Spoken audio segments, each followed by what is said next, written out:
Students, आज हम आप लोगों को पढ़ाने जा रहे हैं ग्रेट चार मीनार के बारे में। अरे गुड्डू, चार मीनार देश में किस लिए प्रसिद्ध है? जोर का कश लगाकर धुआं छोड़ने के लिए। बिरला सीमेंट के लिए प्रसिद्ध है। बैठ जा टकले। और कौन इसका जवाब दे सकता है? तुम बताओ बेटे। हम क्या बताएं? आप नहीं जानते हैं क्या इसके बारे में? तुम्हें नहीं मालूम कि एक लेक्चरर क्लासरूम में सवाल पूछ रहा है? गधे मर गए लेकिन औलादें छोड़कर चले गए हैं। ये मिसाल तुम पर बिल्कुल फिट बैठती है। वो गधा आप है सर? मुंडी उधर कर। हाँ। इसकी सूरत देख रहे हो ना? इसको बाल कटाने के लिए अभी तक हजाम नहीं मिला है। नमस्ते सर। आप कौन है जो क्लास में नमस्कार करने आ गए? मैं हूँ सर। ठीक है, सामने जाकर बैठ जाओ। मैं पढ़ाई करने नहीं आया हूँ। तो फिर क्या इन लोगों का मुंह देखने के लिए आए हो? चुपचाप जाकर वहाँ बैठ जाओ, अभी क्लास चल रही है। मेरा छोटा भाई टिफिन बॉक्स भूल गया था, वही देने के लिए आया हूँ। जनरली कई लोग किताबें भूल जाते हैं, परीक्षा के टाइम पर हॉल टिकट भूल जाते हैं। वो कौन शख्स है जो इतनी इंपॉर्टेंट चीज भूल गया? कौन है यार तुम्हारा छोटा भाई? राजू सिंह है सर। राजू तुम्हारा भाई है? जी हाँ सर। लेकिन आज तो बस की स्ट्राइक है, तुम इतनी दूर से कैसे आए? चल के पैदल आया हूँ। क्या पैदल चल के आए? जी हाँ सर। इतनी दूर से चलकर तुम उसके लिए खाना लेकर आए? क्या उसकी जेब में 20 रुपए भी नहीं है? वो कैंटीन में खाना खा लेता। उसकी जेब में पैसे हैं या नहीं, खाया भी या नहीं, ये सोचकर वो कहने से पहले ही मैं उसके लिए खाना लेकर आया हूँ, अपने दिल की तसल्ली करने के लिए। इस जमाने में ऐसे भाई भी होते हैं? एक ही माँ के कोख से जन्म लिया है, दोनों की रगों में एक ही खून बह रहा है। अच्छा ठीक है, दे दो। भैया Stop it! तुम लोग इतना हंस क्यों रहे हो? इस तरह के भाई सिर्फ किस्मत वालों को ही मिलते हैं। अकल है क्या? तुम्हारे इन्हीं कर्मों की वजह से 4 साल से एक ही क्लास में लगातार फेल हो रहे हो। सर, आप टिफिन देकर बाहर जाइए। चलता हूँ छोटे। सॉरी भैया। मेरे प्यारे भाई, पैर सीधा रख कर बैठ। कॉलेज में आते हैं पढ़ने के लिए। कॉलेज में शरारत होती है, मैं जानता हूँ। कॉलेज का माहौल इस तरह बिगाड़ते रहोगे तो तुम्हारी जिंदगी भी बर्बाद हो जाएगी। ए, तू इतनी टेंशन में क्यों है रे? तुम्हारी लवर का भाई है ना, इसीलिए बुरा लगा? नो, इसकी जगह कोई और होता तो भी मेरी रिएक्शन यही होती। इस सूटकेस में 5 लाख रुपए हैं। इस साल माता को मुकुट और 9 लखा हार भेंट चढ़ाकर उनकी पूजा करवानी है। वहां पर हमसे पहले अगर कोई आकर माता की पूजा करने की कोशिश करेगा, तीनों भाई क्यों न उन्हें खत्म कर देना। ले जाओ इसे।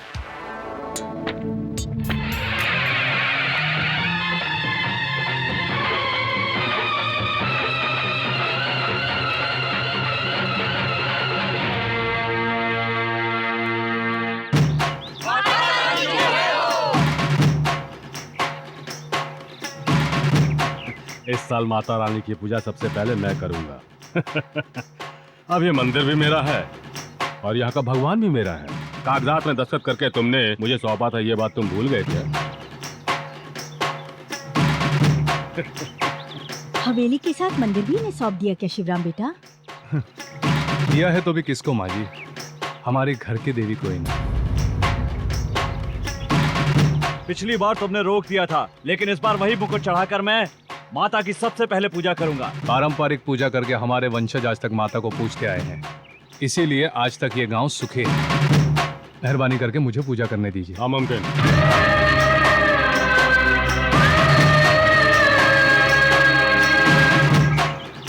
पंडित जी, इनके आज्ञा के मुताबिक पूजा कीजिए। हमें पूजा के समय और कोई यहाँ नहीं चाहिए। तुम्हारी भलाई इसी में है कि चुपचाप तुम लोग यहाँ से चले जाओ। रुक जाओ। मैंने धन दौलत तो आपके चरणों में रख दी, अपनी इज्जत नहीं गंवाना चाहता। हम लोग जा रहे हैं।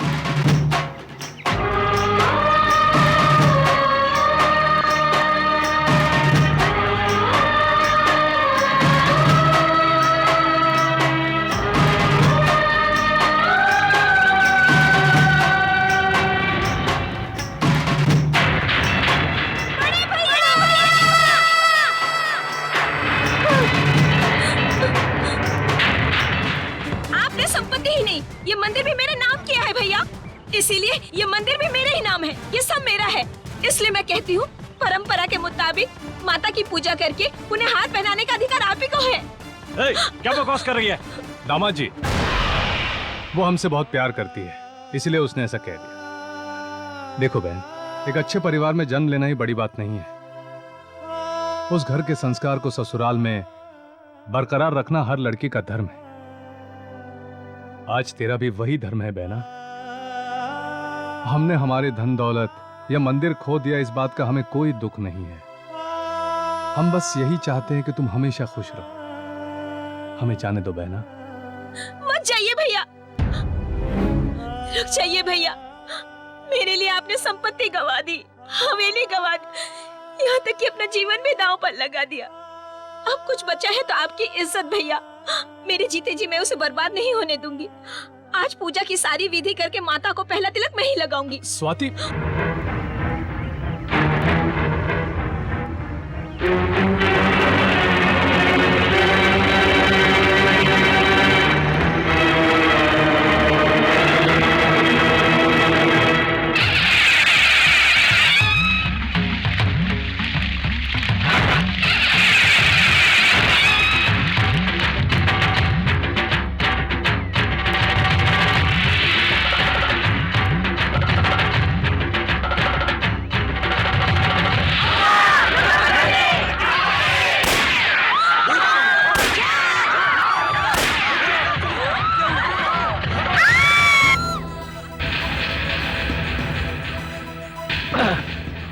इस कुत्ते को मैंने ही टपकाया है। इसको सुपारी देकर तुम तीनों की जान लेने के लिए यहाँ बुलाया गया था। मुनीम होने के नाते जैसे सब हिसाब देखता हूँ, इसका भी हिसाब कर दिया। बेटा, तुम्हारे पिताजी ने कलम चलाना सिखाया, उन्होंने ही गन चलाना भी सिखाया। आज वही हुनर तुम्हारे काम आ गया। हमारे लिए आप? आज तुम्हारी समझ में आ गया ना मैं ये घोड़ा क्यों रखता था। देखा ना, आज वही काम आया। मैंने होश संभाला है तब से आपके पिताजी को फैसला करते देखा है। जीवन में पहली बार आज मुझे मौका मिला आपके खाए हुए नमक का हक अदा करने का। आपके पुरखों ने हमारे खानदान की हमेशा रक्षा की है, कभी भी हमें भूखे पेट नहीं सोने दिया, हमें भरपेट खाना दिया। इस जन्म में तो कर्ज नहीं चुका सकता। आज तुम्हारी रक्षा करके धन्य हो गया। तेरा नमक खाया है बेटा। श्रीकांत काका, सबकी आंखों से आंसू पोंछने वाले इंसान की आंखों में आज आंसू है। इसे बहने मत देना बेटा। मुझे लगा पिताजी हमें छोड़कर चले गए, पर यह बात सच नहीं है। वो आपके रूप में आज भी जिंदा है। बस बेटा, इस वफादार मुनीम के लिए इतना ही काफी है। बेटा, आज तक इस गांव में कभी पुलिस आई हो ऐसा मैंने कभी नहीं सुना है। मेरे कारण इस गांव में पुलिस आए ऐसा कभी नहीं हो सकता। मैं ही उनके पास जाता हूँ। चलता हूँ बेटा।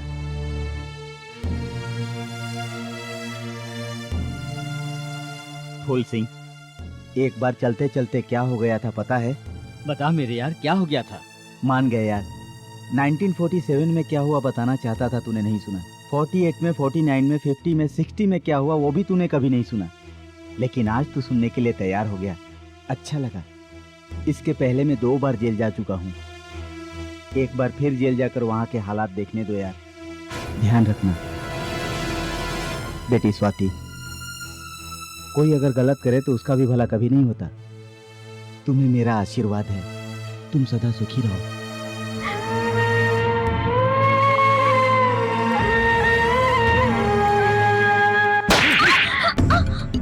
बहुत घमंड है ना तुझे। इतने लोगों के सामने हमारी बेइज्जती की, उस दिन भाइयों ने बेइज्जती की और आज तूने हमारी इज्जत उतारी। क्यों रे? मैं तुझसे बात कर रहा हूँ और तू अपने आप में लगी हुई है। रोज थप्पड़ खा खा कर अब तो मुझे आदत सी हो गई है। अब मैं तुझे तड़पा तड़पा कर मारूंगा। मारने वाले को किस तरह धूल चटानी है ये मैं भी जानती हूँ। क्यों जी, मुझे बेवकूफ समझते हो क्या? मेरे भाइयों का तो कोई भी दुश्मन नहीं है। उन्हें मरवाने का प्लान तुम्ही ने बनाया था ना, ये भी मैं जानती हूँ। ये बात अगर मैं उसी दिन सबके सामने बोल देती तो तुम इस वक्त जेल में होते। आज तुम यहाँ खड़े हो तो सिर्फ मेरी वजह से। मैं चुप हूँ तो सिर्फ अपने ससुराल और मायके वालों के खातिर। क्या कह रही है? मुझे भला उन्हें मरवाने की क्या जरूरत है? तुम अंदर जाओ बेटा। इसके खानदान वालों को मरवाने की साजिश मैं नहीं रची थी। तुम्हें अकल है कुछ? श्रीकांत काका को किसी तरह जमानत देकर छुड़ाने की कोशिश करो। यह पैसा वकील की फीस है। जी भैया। आइए माँ जी। जानकी कैसी है? जानकी की शादी के बारे में तुमसे बात करने आई हूँ। बहन जी, बेटी को हमारे घर भेजकर काशी जाने का इरादा है क्या? बेटी की शादी हो जाए तो समझ लो काशी हो आई। ओहो, भैया भी भाभी का इंतजार कर रहे हैं। कहीं तुम्हें भी तो शादी का इंतजार नहीं है? माँ जी, लड़की पैदा होने के बाद जब वो बड़ी हो जाती है तब उसकी शादी करा देने के बाद माँ बाप को कितनी खुशी होती है ये मैं बहुत अच्छी तरह से समझता हूँ। जानकी और राम बचपन से खेल कूद कर बड़े हुए हैं। अच्छा मुहूर्त देखकर शादी कर देते हैं। मुहूर्त निकालने से पहले एक बात कहना चाहूंगी बेटा। मेरे भैया ने मेरे पैदा होने से लेकर विदाई तक जो भी कुछ दिया है वो सारी चीजें मैं अपनी बेटी को देना चाहूंगी। हमारे बीच में खून का रिश्ता है, आप लेन देन की बात मत कीजिए। मेरे पास जो भी कुछ है तुम्हारा ही है। राम सिंह, तुम अपने बड़े भाई को समझाओ। इस घर में बड़े भाई की बात को काटने की हिम्मत किसी में नहीं माँ जी। जो भाई का फैसला है वही हमारा फैसला है। कोई बात नहीं, जैसी तुम लोगों की मर्जी। ये हुई ना कोई बात। देखिए बहन जी, शादी के दिन बढ़िया खाना बनवाइएगा। बहुत दिन से अच्छा खाना नहीं खाया। जानू, मंगलसूत्र बांधो ना तो कच्चा खा जाऊंगी। जल्दी से बांध दे भांजे, पेट में आग लगी है, नहीं तो भूख से मर जाऊंगा। बांध दूंगा, थोड़ा सब्र तो कीजिए मामा जी। मुहूर्त का समय बीतता जा रहा है मालिक।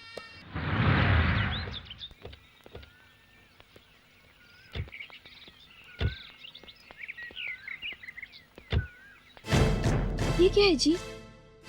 तुम मुझे इस मंदिर में लेकर आए हो, लेकिन हर शुक्रवार तो मेरे गांव वाले मंदिर में जाते थे। वहाँ तेरे छोटे भाई की शादी हो रही है, अच्छी तरह जानता हूँ। वो तुम्हारा इंतजार कर रहे हैं, ये भी पता है। बगैर तेरे शादी नहीं होगी, ये भी पता है। वहाँ उन्हें शादी करने दो और तुम इस मंदिर में दर्शन कर लो। मैं जानता हूँ तुम्हारे गांव के माता की मंदिर की बहुत महिमा है, लेकिन इस मंदिर का चमत्कार भी कुछ कम नहीं है। चलो चलो। नमस्ते जी। नमस्ते, कैसे हैं? ठीक हूँ जी। आज मेरी भांजी की शादी है, हाँ। छोटे से आशीर्वाद के लिए रुकी है। हाँ। अब आप आ गए हैं तो सब ठीक हो जाएगा। हाँ। अब आप चलकर वर वधू को आशीर्वाद दीजिए। आइए आइए, मैं आपका बहुत आभारी हूँ। आइए आइए। हाँ। ए, वो अक्षत की थाली इधर लेके आ। हाँ लीजिए मालिक। हटो रे। आइए आइए।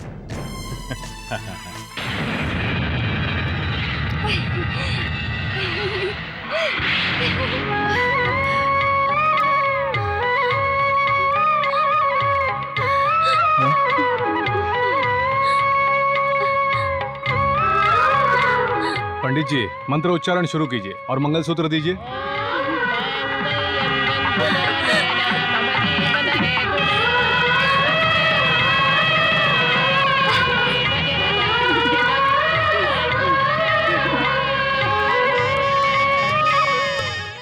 कौन सा महीना? 5वां।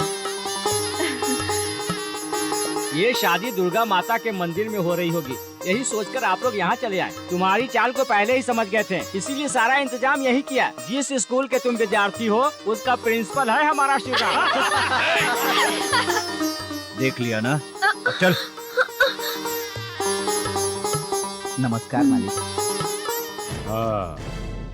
हमारी बिटिया है मालिक। नमस्ते मालिक। कैसी हो बेटा? ये लो नारायण। आपका ये एहसान हम नहीं चुका सकते मालिक। इसमें एहसान की क्या बात है, बस तुम्हारा एहसान चुकाया है मैंने। वैसे मुझे तुमसे एक मदद चाहिए। हाँ। कैसा मदद मालिक? नहीं नहीं नहीं तुम्हारी बेटी से मदद चाहिए। एक बात बताओ बेटा, तुम और राम राजू की पत्नी जानकी अच्छी सहेलियां हो ना? हाँ मालिक। उस खानदान को आपस में लड़वा दो। वैसे मुझे कुछ कहने की जरूरत नहीं है, तुम अपने तरीके से ये करो तो अच्छा होगा। बस शिवराम के परिवार को तुम टुकड़ों में बांट दो। पहले मंदिर में मेरी बेइज्जती की और आज दोबारा शादी में बेइज्जती की उसने। ये तू क्या कह रही है? तू जब से पैदा हुई है तूने कोई काम नहीं किया। वो तुझे शादी में बहुत कुछ देना चाहती थी, लेकिन उन्होंने कुछ भी लेने से इनकार कर दिया। जब तक तेरे जेठ जेठानी का राज इस घर में है, तब तक तू इस घर की बहू नहीं, एक नौकरानी की तरह रहेगी। मौका देखकर तू अपने पति को मुट्ठी में कर ले, तभी सब लोग तेरे आगे झुकेंगे, वरना तू जीवन भर पछताएगी। मैं जो तुझसे कह रही हूँ हमेशा याद रखना, वरना तेरी जिंदगी बर्बाद हो जाएगी।